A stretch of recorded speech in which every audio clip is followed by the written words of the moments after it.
Everyone, आज हम पढ़ने वाले हैं आपकी क्लास 10th की लिटरेचर बुक की फर्स्ट फ्लाइट का चैप्टर नंबर 2। इस चैप्टर का नाम है a long walk to freedom और ये बेसिकली कोई राइटर ने नहीं लिखी है। ये नेल्सन मंडेला जो कि साउथ अफ्रीका के फर्स्ट ब्लैक प्रेसिडेंट बने थे, ये उनकी ऑटोबायोग्राफी का एक छोटा सा एक्सेप्ट है, यानी एक छोटा सा हिस्सा है जो हमें इस चैप्टर में पढ़ने को मिलेगा। तो आइए जान लेते हैं थीम क्या है चैप्टर की। तो इस चैप्टर की थीम हमें ये बताती है कि साउथ अफ्रीका में ना व्हाइट गवर्नमेंट का रूल था, पावर में थी, बिल्कुल सुप्रीमेसी में थी व्हाइट गवर्नमेंट। तो किस तरीके से ब्लैक सिटीजन्स को एट्रोसाइड करती थी, एट्रोसाइड मतलब अत्याचार करना, किस तरीके से उनको एक्सप्लॉइट करती थी, किस तरीके से उनसे उनके राइट्स छीनती थी।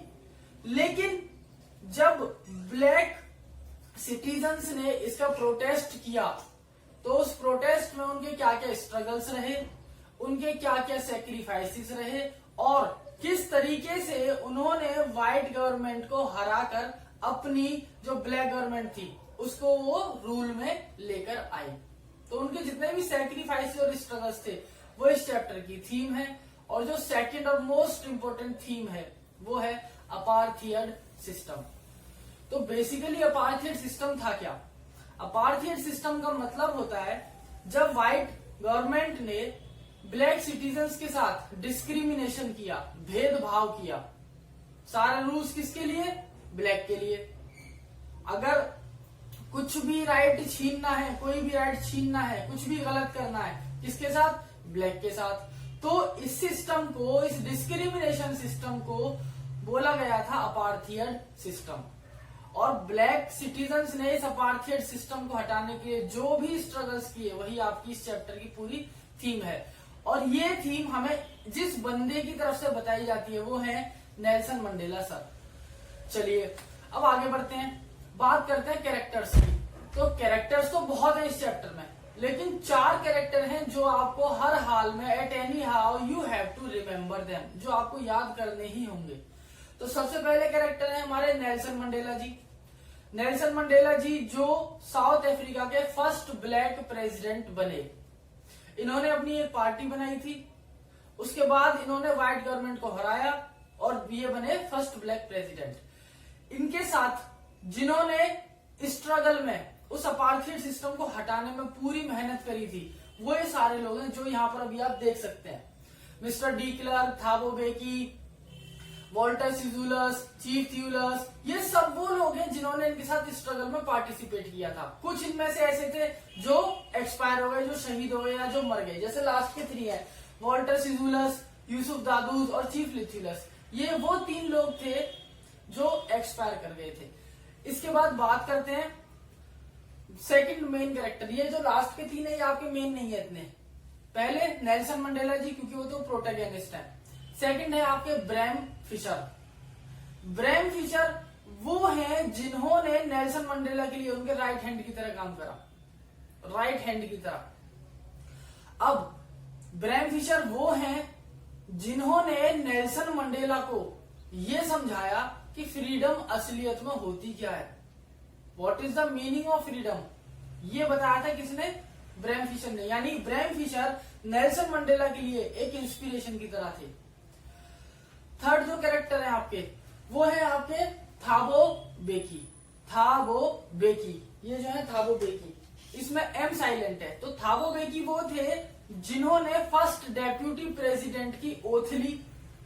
यानी नेल्सन मंडेला जी प्रेसिडेंट, थाबो बेकी फर्स्ट डेप्यूटी प्रेसिडेंट और आपके मिस्टर डी क्लर्क ये थे आपके सेकंड डेप्यूटी प्रेसिडेंट। अब बात कर लेते हैं थोड़ा सा चैप्टर के कुछ इंपोर्टेंट पॉइंट्स की। तो इन इंपोर्टेंट पॉइंट्स में सबसे पहला पॉइंट जो मैं शायद अभी आपको बता भी चुका हूं कि ये एक चैप्टर नहीं है, ये एक एक्सेप्ट है, एक थोड़ा सा हिस्सा है जो हमें समराइज्ड वे में इस चैप्टर में बताया गया है। और ये लिया गया है नेल्सन मंडेला जी की लिखी हुई उनकी खुद की ऑटोबायोग्राफी से। ऑटोबायोग्राफी का मतलब ये होता है जो हमने खुद लिखी है अपने बारे में।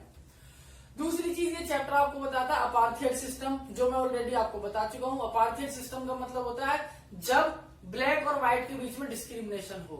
बस अब काम की चीज आती है।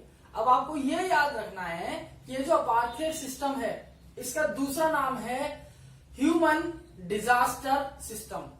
ह्यूमन डिजास्टर एक ऐसा सिस्टम जिसने इंसानों के बीच में खलबली मचा दी, एक ऐसा सिस्टम जिसने इंसान को इंसान से लड़ने पर मजबूर कर दिया, एक ऐसा सिस्टम जिसने इंसान को उसकी जड़ों से अपरूट कर दिया। Third, apartheid system, human disaster system, और तीसरा नाम है इसका नॉन रेशियल सिस्टम। तो पेपर में तीनों में से कुछ भी आ सकता है कि बताइए नॉन रेशियल सिस्टम क्या था, तो इसीलिए कंफ्यूज ना हो। Apartheid system, human disaster system और रेशियल सिस्टम तीनों एक ही चीज है। अच्छा चलिए बात करते हैं नेक्स्ट वर्ड की। अच्छा एक चीज बताएं, मान लेते हैं कोई आपको जबरदस्ती कुछ करा रहा है और आप किसी डर से या किसी मजबूरी में आके वो काम करते जा रहे हैं, तो ध्यान रखें कि वो बंदा जो आपसे कोई काम करा रहा है वो होता है ऑपरेसर। वो होता है ऑपरेसर, यानी जो टायरेंट होता है, जो तानाशाह होता है। जैसे सद्दाम हुसैन थे ना, जब मन किया अपने हिसाब से रूल चेंज कर दिए, जब मन किया जिसको गोली मार दी, कुछ भी कर दिया और जनता कुछ बोल ही नहीं पा रही है। तो जो सद्दाम हुसैन है वो है आपके ऑपरेसर, और जो जनता है, जो सिटीजन है, जो पब्लिक है, वो है आपकी सप्रेसर। यानी जो परेशान कर रहा है, जो तंग कर रहा है, जो दबा रहा है, वो होता है आपका ऑपरेसर, और जो दब रहा है, जो सहन कर रहा है, जो विक्टिम है, वो है आपका सप्रेसर। लास्ट वर्ड है आपका ट्रांजिशन। तो ट्रांजिशन का मतलब होता है लेवल्स, स्टेजेस और फेजेस, यानी अलग अलग स्टेजेस। जैसे आपकी केमिस्ट्री में होता है K shell, L shell, M shell. तो ये के शेल से इलेक्ट्रॉन एल में जाता है, एल से एम में जाता है। लेकिन इस चैप्टर में यहाँ स्टेजेस जो है, जो लेवल्स हैं, जो फेजेस है, वो है जिंदगी के फेजेस, जो नेल्सन मंडेला जी की जिंदगी में थे। यानी जब वो चाइल्डहुड में थे, तो चाइल्डहुड में उनके लिए फ्रीडम का मतलब क्या था।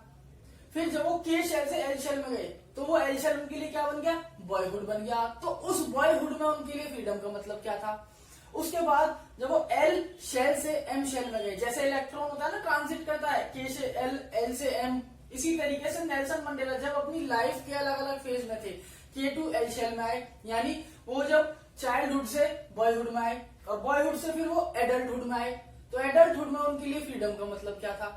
अब एडल्टहुड में भी आगे बताया जाएगा आपको कि 3 तरीके की फ्रीडम थी। चलिए शुरू करते हैं अब इस चैप्टर की समरी। तो समरी में सबसे पहले हमें जानना होगा नेल्सन मंडेला सर थे कौन। तो इनका जो असली नाम था, जो फुल नेम था, वो था नेल्सन रोलेहला मंडेला। नेल्सन रोलेहला मंडेला, और प्यार से इनको कहते थे मदीबा। अब इनका जो बर्थ हुआ था, जो इनका बॉर्न हुआ था, वो हुआ था जीबो। जीबो एक शहर है साउथ अफ्रीका में। बेसिकली ये ना शहर नहीं है, ये ट्राइबल है।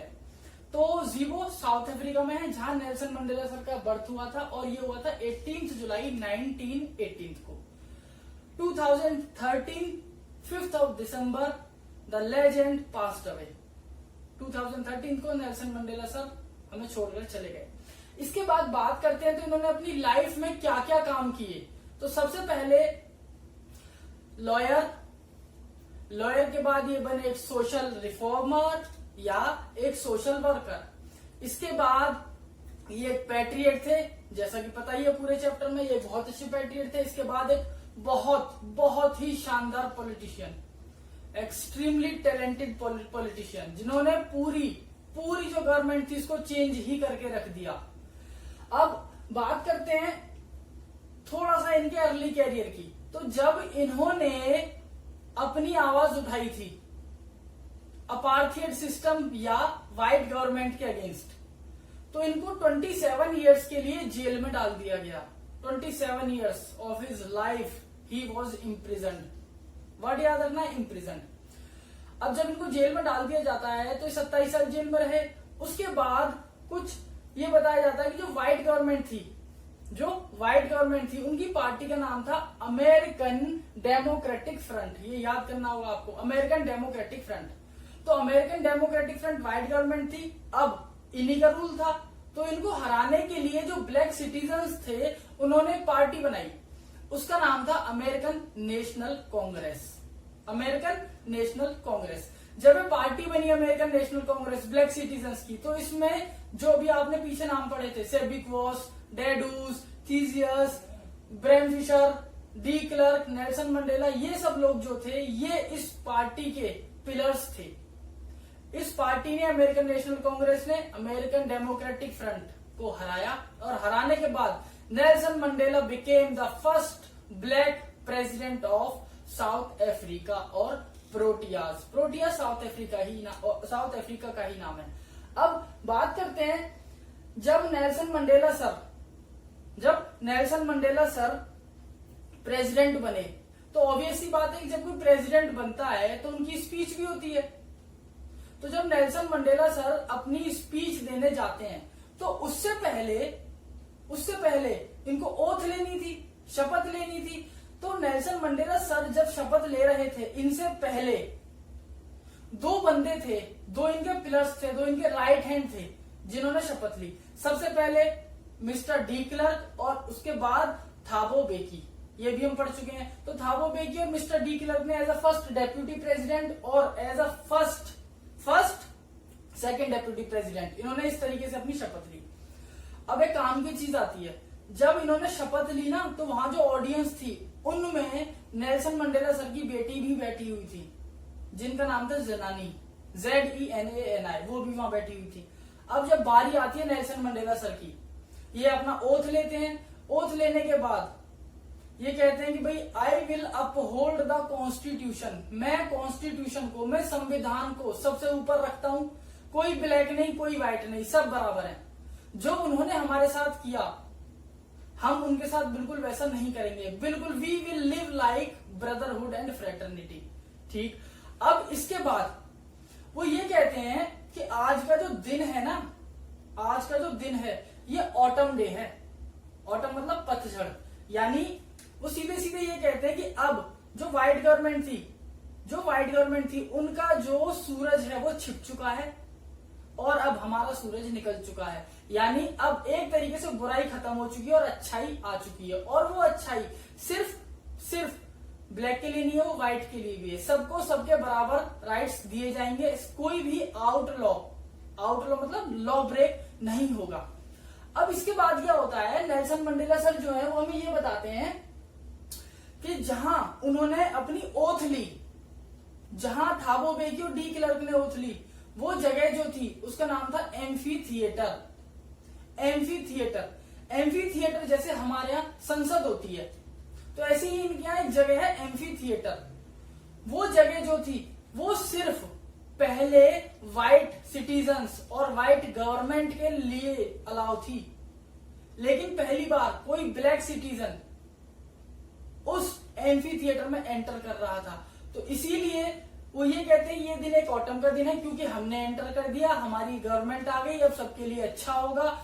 और दूसरी मेन चीज वो ये कहते हैं कि ये जो अब गवर्नमेंट आई है ना, अब ये जो गवर्नमेंट आई है इसका जो सबसे मेन बेनिफिट है वो ये होगा कि अब जो हमारे रिलेशन खराब हो चुके थे व्हाइट गवर्नमेंट की वजह से बाकी नेशंस से, बाकी कंट्रीज से, अब वो सारे नेशंस जो है हमारे साथ हैं। क्यों? क्योंकि वो सब लोग सारे फ्रंट सीट पर बैठे हुए हैं, सारे इंटरनेशनल डेलीगेट्स हमारे साथ हैं।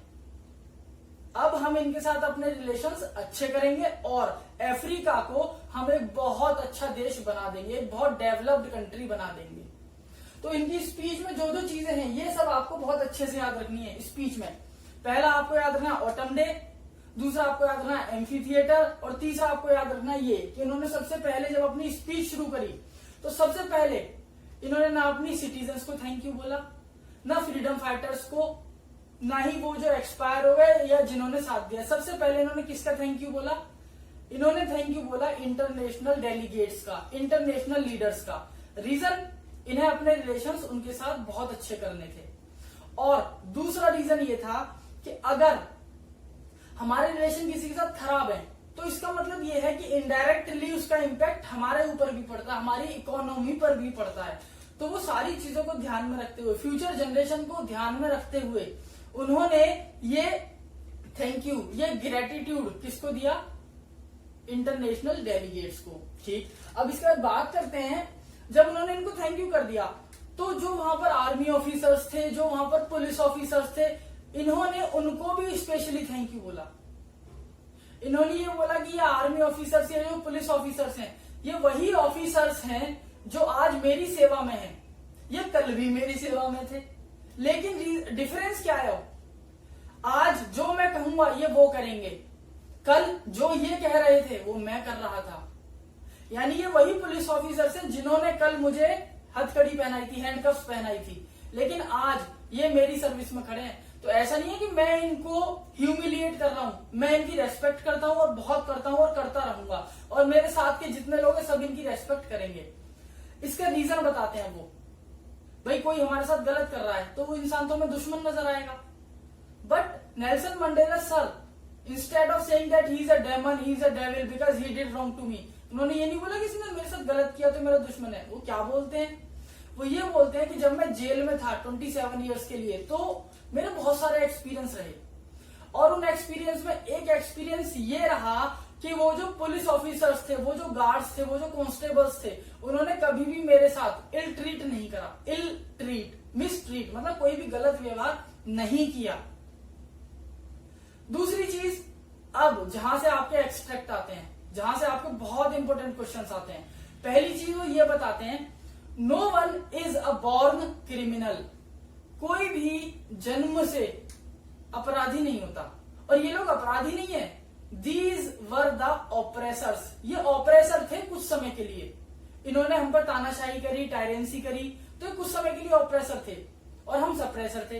लेकिन इनकी भी मजबूरी थी, क्योंकि इनसे ऊपर जो इनकी अथॉरिटीज थी, इनसे ऊपर जो इनके ऑफिशियल्स थे, उन्होंने इनको ऑर्डर दिया कि भैया आप इनके साथ ऐसा ट्रीट करो, तो इन्होंने ऐसा किया। तो ये जो पुलिस वाले हैं, जो आर्मी ऑफिसर्स हैं, या जिन्होंने हमारे साथ गलत करा, वो गलत नहीं थे, उनसे कहा गया ऐसा करने के लिए, और इसीलिए इन्होंने ऐसा किया।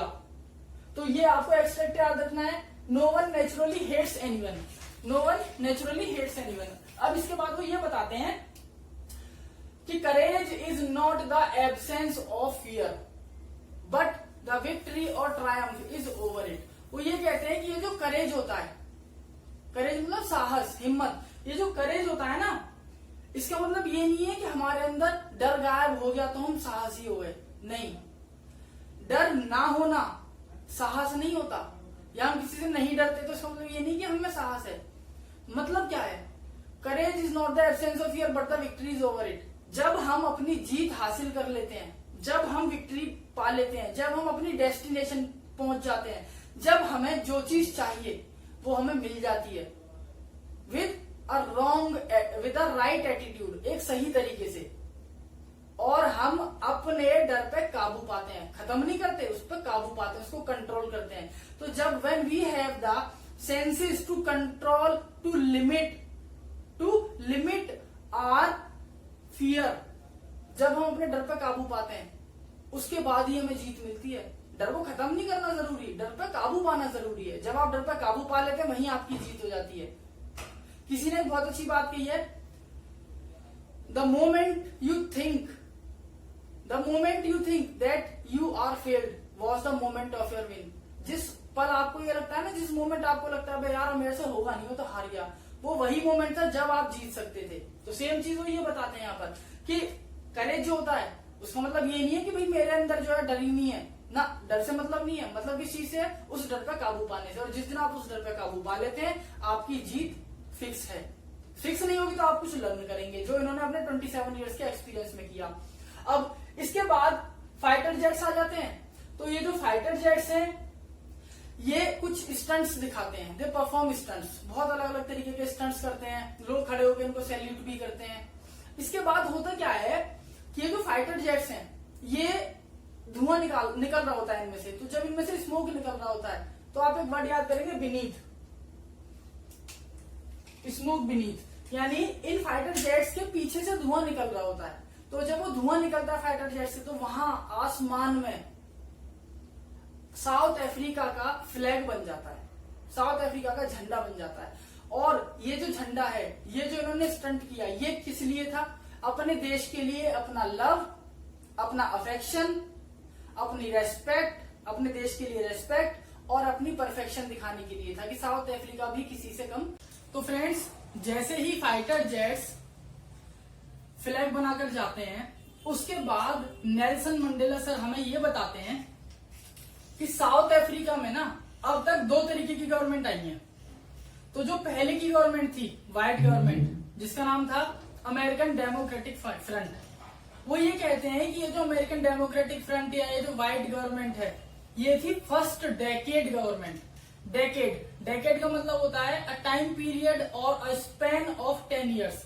10 साल का जो टाइम पीरियड होता है, मतलब हर 10 साल बाद सरकार बदलती गई, लेकिन आई कौन सी हर बार? White government. तो ये कहते हैं कि अब जो हमारी गवर्नमेंट है, यानी ब्लैक गवर्नमेंट है, ये असलियत में हमारी गवर्नमेंट नहीं है, ये सबकी गवर्नमेंट है। और वो इसको क्या नाम देते हैं? Second decade government. First decade government white government American democratic front, second decade government black government American national Congress. इसके बाद नेल्सन मंडेला सर हमें ये बताते हैं कि life of each and every person, हर इंसान की जिंदगी में ना there are 2 types of obligations. 2 तरीके की ड्यूटीज होती हैं जो हर इंसान को निभानी चाहिए, मजबूरी नहीं है लेकिन जो हर इंसान को निभानी चाहिए, जो काम जो कर्तव्य करने चाहिए, वो 2 तरीके के होते हैं। पहला अपनी फैमिली के लिए और दूसरा अपनी सोसाइटी के लिए। यानी अगर आप कुछ करते हैं तो या तो हम हमेशा अपनी फैमिली के लिए करते हैं, और अगर फैमिली से हमें अलग टाइम मिलता है तो हमें किसके लिए करना चाहिए? कुछ सोसाइटी के लिए। इसके बाद मंडेला सर से ये बोला जाता है कि भाई ये जो अपार्थाइड सिस्टम आया था, तो आपने कैसे इसको ओवरकम करा, उसमें आपने क्या क्या बियर करा, क्या क्या हुआ? तो नेल्सन मंडेला सर बताते हैं the apartheid system was a brutal practice. ये लाइन, ये एक्सट्रैक्ट के लिए आप याद रखेंगे, बहुत बहुत इंपॉर्टेंट क्वेश्चन आता है इसमें से। ब्रूटल प्रैक्टिस क्यों कहा, क्या होती है ब्रूटल प्रैक्टिस? तो नेल्सन मंडेला सर कहते हैं अपार्थाइड सिस्टम जो था ना एक ब्रूटल प्रैक्टिस था। मतलब ऐसा लग रहा था कि लोग शैतान बनने के लिए प्रैक्टिस कर रहे हैं, ऐसा लगता था लोग दानव बनने के लिए प्रैक्टिस कर रहे हैं, ऐसा लगता था कि लोग दूसरों को तंग करने की प्रैक्टिस कर रहे हैं। यानी व्हाइट गवर्नमेंट के लोग ब्लैक पीपल्स को, ब्लैक सिटीजन्स को परेशान करने के लिए जिस हद तक जा सकते थे, they went up to that extent, वो उस हद तक चले गए।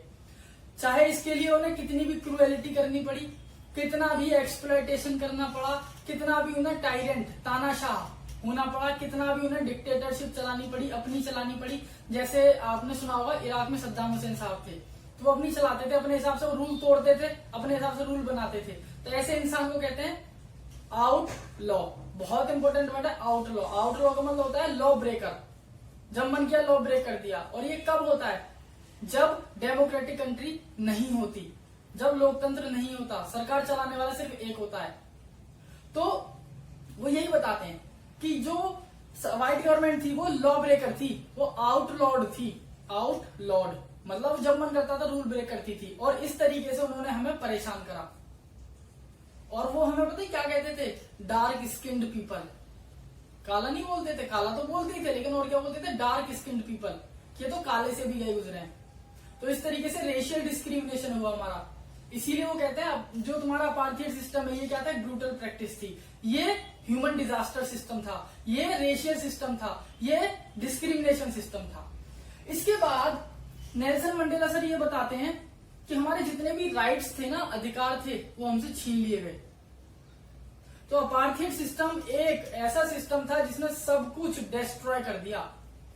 लेकिन फिर वही बात आती है कि जो करेजियस है वो वही है जो उस दर्द को सहने की क्षमता रखता है, और जीतेगा भी वही जो उस दर्द से पार निकल जाएगा। तो ये कहते हैं हम सब लोग मिलके काम करते रहे, बहुत सारे हमारे दोस्त शहीद भी हो गए, जिनको मैं थैंक यू करता हूं, और थैंक यू वर्ड काफी नहीं है। इसके बाद मंडेला सर बताते हैं ट्रांजिशंस के बारे में।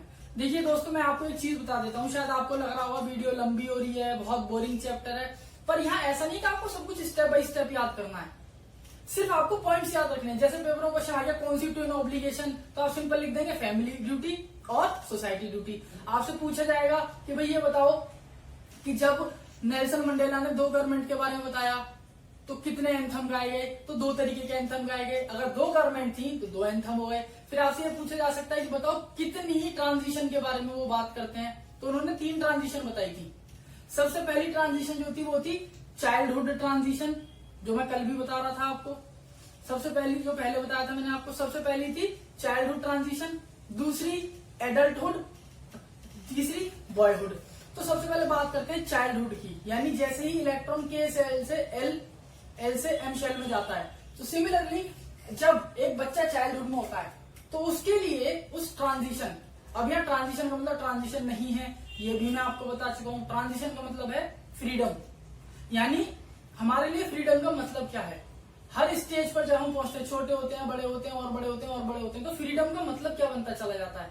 तो यहाँ पर फ्रीडम का मतलब ही ट्रांजिशन है, जो मीनिंग फ्रीडम का बार बार चेंज होता है उसका मतलब ही ट्रांजिशन है। चलिए, तो मंडेला सर बताते हैं कि जब हम चाइल्डहुड में होते हैं तो हमारे लिए फ्रीडम का मतलब सिर्फ इतना होता है, खाने को मिलता रहे, खेलने को मिलता रहे और मम्मी पापा की बात मानते रहो, बस। तो हमारी लाइफ ऐसी गई। फिर वो बताते हैं बॉयहुड की। अब वो बॉयहुड में मतलब ये बताते हैं, जैसे बॉयहुड का मतलब हो गया जब आप 14-15 साल की हुए तो सब कुछ ना बड़ा अच्छा लगता है, बहुत अच्छा लगता है सब कुछ, सारी चीजें नई नई, सब कुछ सुंदर दिखाई देता है, लोग अट्रैक्ट भी होते हैं एक दूसरे की तरफ। तो ये बताते हैं ये जो एज है ना, ये सबसे ज्यादा हार्मोनल चेंज एज होती है, सबसे ज्यादा हार्मोन्स इसी एज में चेंज होते हैं। तो किसके हार्मोन्स किस हिसाब से चेंज होते हैं ये हम प्रेडिक्ट नहीं कर सकते, इवन हम इमेजिन भी नहीं कर सकते। इसीलिए जो बॉयहुड है इसमें जो फ्रीडम है ना, हम इसको एक्सप्लेन नहीं कर सकते, हम नहीं बता सकते फ्रीडम होती क्या है। इसीलिए नेल्सन मंडेला सर कहते हैं कि बॉयहुड में जो फ्रीडम होती है आपकी, ये एक इल्यूजन होती है। इल्यूजन, इल्यूजन मतलब भ्रम, मतलब आप इसको बता नहीं सकते, जादू की तरह होती है, एक मैजिक। इसके बाद नेल्सन मंडेला सर बताते हैं हमें कि चाइल्डहुड के बाद फ्रीडम का मतलब बदला बॉयहुड में, बॉयहुड के बाद बदला एडल्टहुड में। तो एडल्टहुड में भी ऐसा नहीं है कि सिर्फ एडल्टहुड में एक ही मतलब है फ्रीडम का। अब एडल्टहुड में फिर से 3 फेज होते हैं, ट्रांजिशन के 3 फेज, चाइल्डहुड, बॉयहुड, एडल्टहुड। तो एडल्टहुड भी 3 तरीके की होती है, जिसमें सबसे पहला स्टेप आता है आपका जब आप एक स्टूडेंट होते हैं, स्टूडेंट लाइफ। तो स्टूडेंट लाइफ जो होती है वो सबसे बढ़िया लाइफ होती है, सबसे मौज की लाइफ होती है। अपना कॉलेज गए, पढ़ाई करी, एंजॉय किया, घर आ गए, दोस्तों के साथ रहे, बढ़िया लाइफ चलती है। तो वही मेरे साथ हुआ। अब आगे वो बताते हैं कि स्टूडेंट लाइफ में ना हमें कंप्लीट लिबर्टी होती है, हमें पूरी आजादी होती है, हम कुछ भी करें, कहीं भी जाएं, कुछ भी खाएं, कुछ भी करें, कोई रोक टोक नहीं होती है, तो हम अपने मन की करते हैं। अब वो बात करते हैं मैरिड लाइफ की। तो मैरिड लाइफ का मतलब ये होता है, जो नेल्सन मंडेला सर ने बताया कि मैरिड लाइफ में ना एक इंसान जो होता है वो कुछ टाइम बाद सारी चीजों से बोर हो जाता है। उसको क्या चाहिए होता है, अपने लिए टाइम चाहिए होता है उसको, वो अपने आप को ढूंढता है। तो मैरिड लाइफ में जो आपका फ्रीडम का मतलब है वो क्या है, सर्चिंग ओन सेल्फ, खुद को ढूंढना। अब ये ऐसी भी समझ लो, मेरी भी ये कहानी है। थर्ड, अब वो बताते हैं कि जो थर्ड स्टेज है एडल्टहुड का भी जो थर्ड स्टेज है वो है आपका सोशल और पैट्रियोटिक फ्रीडम। यानी जब आप फैमिली के लिए सब कुछ कर चुके हैं, यार दोस्तों के लिए सब कुछ कर चुके हैं, अब बारी आती है देश की, अब बारी आती है सोसाइटी की। तो उस कंडीशन में जो फ्रीडम का मतलब है वो आप अपने लिए नहीं करते, उस फ्रीडम का मतलब होता self respect. So freedom in the third phase or the third stage of transition is known as dignity। यानी जब बात हमारे सम्मान की आती है, हमारी सेल्फ रेस्पेक्ट, हमारी डिग्निटी की आती है, उससे बढ़कर कुछ नहीं होता। तो ये बताते हैं जब मैं अपने दोस्तों से मिला, वो यहाँ नोट में लिखा हुआ भी है मैंने आपके लिए, वो ये बताते हैं जब मैं अपने दोस्तों से मिला, सेब्यूकवॉस, थिजिउलस, ब्रेम फिशर, थाबो बेकी, डी क्लर्क, जब मैं इन लोगों से मिला तो मुझे पता चला कि फ्रीडम तो होती ही कुछ और है। मैं सोचता था खाना पीना फ्रीडम है, मैं सोचता था दोस्तों के साथ घूमना फ्रीडम है, मैं सोचता था शादी करके मैं घूम रहा हूँ, इधर उधर जा रहा हूँ, बच्चों के साथ खेल रहा हूँ, ये फ्रीडम है। पर फ्रीडम का मतलब मुझे अब समझ में आया। फ्रीडम का मतलब ये है कि ये जो अंग्रेज हमें दबाए जा रहे हैं, अंग्रेज in the sense white government जो हमें दबाई जा रही है, अब हमें अपनी इज्जत बचाने के लिए, अब हमें अपने आप को ऊपर लाने के लिए कुछ करना पड़ेगा। और जो हमने उसके लिए संघर्ष किया, the struggle, the sacrifices that we did, वो है फ्रीडम। यानी अपने लिए, अपनी सेल्फ रेस्पेक्ट के लिए जो हमने किया वो है हमारे लिए फ्रीडम। तो उन्होंने फ्रीडम का मतलब कब जाना, अपने थर्ड फेज में, जब वो एडल्टहुड में थे, और जब वो किससे मिले, अपने इन फ्रेंड से, अपने इन कॉमरेड। कॉमरेड का मतलब होता है फ्रेंड। इसके बाद नेल्सन मंडेला से पता है क्या कहते हैं, वो ये बताते हैं कि ये जो आज का दिन है ना, जब ब्लैक गवर्नमेंट रूल में आ चुकी है, ये दिन ऑटम डे है। ऑटम डे, ऑटम का मतलब पतझड़ का दिन है ये, यानी अब जो व्हाइट गवर्नमेंट है उसके पत्ते बिखर चुके हैं, यानी व्हाइट गवर्नमेंट के दिन जो है वो जा चुके हैं। व्हाइट गवर्नमेंट का जो सूरज है अब वो डस्क हो चुका है, यानी अब वो सेट हो चुका है, वो छिप चुका है। और अब कौन बाहर निकल के आया है? Black government. तो यानी अब हमारा रूल होगा, लेकिन हमारे रूल में सबको बराबर राइट्स मिलेंगे, कोई भी आउटलॉ नहीं होगा, कोई भी रूल ब्रेक नहीं होगा, सबकी बराबर रेस्पेक्ट होगी, सबके लिए बराबर काम करा जाएगा। नेक्स्ट वो ये बताते हैं, और ये बहुत इंपॉर्टेंट है आपके लिए, एक और एक्सट्रैक्ट, वो ये कहते हैं कि जो ऑपरेसर है ना, जो लोगों को दबा रहा है, जो परेशान करता है, यानी व्हाइट गवर्नमेंट, वो तो क्रिमिनल थी ही, लेकिन हम लोग सप्रेसर जो दबते चले गए, हम लोग जो सप्रेसर हैं जो दबते चले गए, जिन्होंने कभी आवाज ही नहीं उठाई, हमसे बड़ा क्रिमिनल कोई नहीं है। ऑपरेशन जिसने दबाया, डिक्टेटर, टायरेंट, वो तो था ही क्रिमिनल, लेकिन उससे बड़े क्रिमिनल हम हैं। क्यों है? Because we are not doing anything for the upcoming generation. हमने अपने आने वाली नस्लों के लिए, हमने अपनी आने वाली जनरेशन के लिए क्या एग्जाम्पल सेट किया कि भाई चुप रहो, बोलो मत। अगर हम ऐसा करेंगे तो वो जनरेशन भी यही करेगी। तो हम कर क्या रहे हैं? हम उनकी जिंदगी के साथ खिलवाड़ कर रहे हैं। We are molesting their lives, we are deteriorating their lives. हम उनकी जिंदगी आने से पहले ही तबाह कर रहे हैं। तो सप्रेसर ऑपरेसर के बराबर या उससे ज्यादा ही क्रिमिनल होता है, क्योंकि वो क्या करता है? वो ह्यूमैनिटी को बिट्रे करता है, वो ह्यूमैनिटी के साथ धोखा करता है, वो ह्यूमैनिटी के साथ विश्वासघात करता है। होप ये क्लियर हो गया होगा।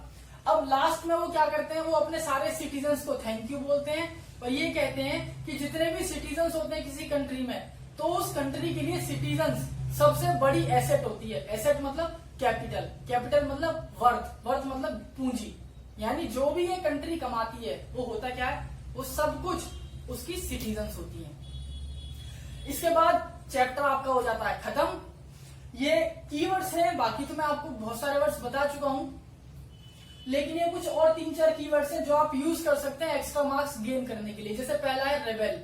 रेबेल का मतलब होता है रिवोल्ट, रिवोल्ट का मतलब होता है विद्रोह, या आसान भाषा में किसी का अगेंस्ट चले जाना, आवाज उठा देना।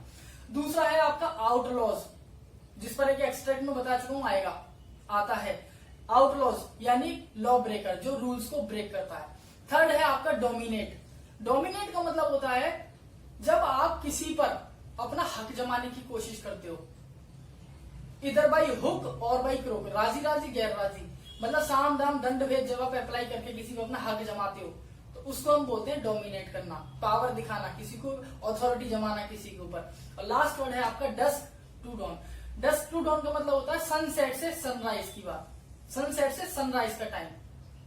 तो ये वर्ड आपका कहाँ आया था? अभी जब हमने पढ़ा था कि भाई व्हाइट गवर्नमेंट जो है वो ऑटम डे थी। क्यों? क्योंकि अब व्हाइट गवर्नमेंट का जो टाइम था वो खत्म हो गया, और कौन सा किसका सूरज आया निकल के? अब ब्लैक गवर्नमेंट का। तो ये दोस्तों आपका चैप्टर था, ये खत्म हो गया, लेकिन हार्डली 3-4 मिनट और लगेंगे। एक बार मैं आपको मोटी मोटी समरी बता देता हूँ। नेल्सन मंडेला 27 साल के लिए जेल में डाल दिए गए। उनका मकसद था किसी भी तरीके से व्हाइट गवर्नमेंट को हटाना और ब्लैक को लेकर आना, या व्हाइट गवर्नमेंट सबको बराबर का अधिकार दे, लेकिन ऐसा नहीं हुआ। तो इन्होंने एक पार्टी ज्वाइन करी जिसका नाम था अमेरिकन नेशनल कांग्रेस, जो ब्लैक सिटीजन्स की पार्टी थी। फिर इन्होंने जेल से उस पार्टी के खिलाफ चुनाव लड़ा और ये प्रेसिडेंट बने। जब ये प्रेसिडेंट बने तो इनसे पहले डी क्लर्क और थाबो बेकी ने फर्स्ट और डेप्यूटी और सेकंड डेप्यूटी प्रेसिडेंट की ओथ ली। इसके बाद मंडेला सर ने अपनी ओथ ली, और जब मंडेला सर ने अपनी ओथ ली तो वो कहाँ ली थी? एम्फी थिएटर में, जहां कभी कोई भी ब्लैक सिटीजन आज तक नहीं गया था। इनकी ओथ के बाद जब ये अपनी स्पीच देते हैं तो स्पीच में सबसे पहले स्पेशली थैंक करते हैं इंटरनेशनल डेलीगेट्स का, क्योंकि इनको उनसे अपने रिलेशन अच्छे करने थे। इसके बाद ये बताते हैं ये दिन जो है एक ऑटम डे है, क्योंकि अब व्हाइट गवर्नमेंट जा चुकी है और ब्लैक आ चुकी है। और जो व्हाइट गवर्नमेंट है वो फर्स्ट डेकेड थी, जो ब्लैक है वो सेकेंड डेकेड है। इसके बाद वो ये बताते हैं 2 तरीके की ऑब्लिगेशंस होती हैं, 2 तरीके के फर्ज कर्तव्य होते हैं, एक सोसाइटी के लिए, एक फैमिली के लिए। फिर वो हमें ये बताते हैं कि ये जो फाइटर प्लेन्स जा रहे हैं, ये जो फाइटर प्लेन्स उड़ रहे हैं, ये झंडा जो बना रहे हैं हमारे देश का, इसका मतलब ये है कि ये अपनी पेट्रियोटिज्म दिखा रहे हैं, ये अपना लव, अपना रेस्पेक्ट दिखा रहे हैं अपने देश के लिए, और इसीलिए 2 नेशनल एंथम गाए जाते हैं। इसके बाद वो ये बताते हैं कि 3 तरीके की ट्रांजिशंस होती हैं, यानी 3 तरीके की स्टेज होती है फ्रीडम की। पहली आपकी होती है बचपन, चाइल्डहुड, जब सब कुछ अच्छा लगता है, जो माँ बाप बोल देते हैं आप करो और आपको जो चाहिए वो मिलेगा, ऐसा मोस्ट प्रोबेबली होता है। दूसरी होती है आपकी बॉयहुड, बॉयहुड को कोई डिफाइन नहीं कर सकता, ये इल्यूजन है। थर्ड होती है आपकी एडल्टहुड, तो एडल्टहुड भी 3 तरीके की थी, पहली थी स्टूडेंट लाइफ, दूसरी मैरिड लाइफ और तीसरी पेट्रियोटिक लाइफ। इसके बाद वो अपने सारे सिटीजन्स को थैंक यू बोलते हैं और वो ये बताते हैं कि जो अपार्थाइड सिस्टम था ये एक ब्रूटल प्रैक्टिस थी, क्यों थी वो मैं आपको बता चुका हूं। इसके बाद वो ये बता देते हैं हमें कि जो ये हमारे सप्रेसर होते हैं ये ऑपरेसर के बराबर या इनसे ज्यादा ही क्रिमिनल होते हैं, क्योंकि ये अगर अपनी आवाज नहीं उठाते तो ये भी सोसाइटी के लिए क्या है, खतरा है, ये भी सोसाइटी के लिए गलत कर रहे हैं, अपनी आने वाली ह्यूमैनिटी के लिए, आने वाली जनरेशन के लिए एक गलत एग्जाम्पल सेट कर रहे हैं। लास्ट में वो ये कहते हैं कि जो हमारी सिटीजन्स हैं इनसे बड़ा एसेट हमारे लिए कोई नहीं है। तो दोस्तों उम्मीद करता हूं आपको ये चैप्टर पसंद आया होगा। हाँ बड़ा बहुत है, बहुत बड़ा है, लेकिन एक बार सिर्फ पढ़ना है आपको, सिर्फ एक बार, और बाकी स्क्रीनशॉट वगैरह आप ले ही सकते हैं, सब कुछ है ही, नंबर आपके मेरा उसमें लिखा हुआ है डिस्क्रिप्शन में, तो कोई भी नोट्स वगैरह आपको चाहिए, असाइनमेंट्स या एक्सरसाइजेस, तो आप ले सकते हैं। Thank you everyone. या आप स्क्रीनशॉट ले सकते हैं।